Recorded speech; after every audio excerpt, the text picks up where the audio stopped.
আমাজনের গহীন বনে বিরল এক অ্যানাকন্ডার সন্ধান পেয়েছেন গবেষকরা। নতুন প্রজাতির এই অ্যানাকন্ডাকে বলা হচ্ছে বিশ্বের সবচেয়ে বড় সাপ। বিশ্বের সবচেয়ে বড় রেইন ফরেস্ট ইকুয়েডরের অংশে দেখা মিলেছে সাপটির। নতুন এই প্রজাতির সাদৃশ্য রয়েছে 1 কোটি বছর আগে অস্তিত্ব থাকা সবুজ অ্যানাকন্ডার সাথে। সিলন ফ্যামিলি ব্লেন্ডের কড়ালিকার আর সতেজ স্বাদের পারফেক্ট ব্লেন্ডে স্বপ্নেরা মেলুক টানা। প্রায় 1 কোটি বছর আগে অস্তিত্ব থাকা সবুজ অ্যানাকন্ডাকে ভাবা হয় বিশ্বের সবচেয়ে বড় সাপ। অ্যামাজন জঙ্গলের অগভীর এক জলাশয়ে সেই অ্যানাকন্ডার নতুন এক প্রজাতির সন্ধান পাওয়ার দাবি গবেষকদের।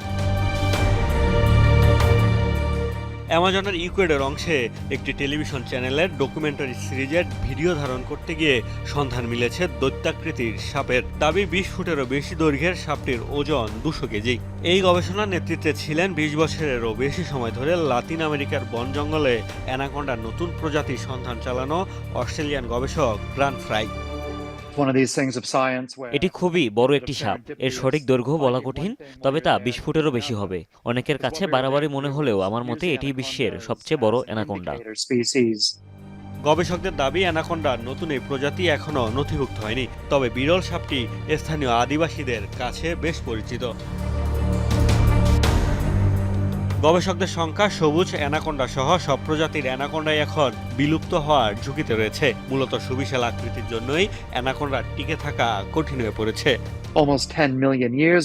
টিকে থাকার জন্য অ্যানাকন্ডারা বর্তমানে নিশ্চিতভাবেই লড়াই করছে। অ্যামাজন জুড়ে এই সাপ রয়েছে অস্তিত্ব সংকটে। প্রাণীর আকার যত বড়, প্রকৃতিতে তাতে টিকে থাকা তত কঠিন। বড় সাপের জন্য প্রয়োজন গভীর জলাশয়, কিন্তু বৃষ্টিপাত কমে যাওয়ায় জলাশয়ও কমছে।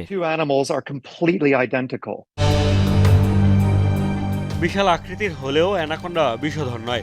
দক্ষিণ আমেরিকার উষ্ণ অঞ্চলগুলোর পানিতে বা পানির কাছে এ সাপের দেখা মেলে।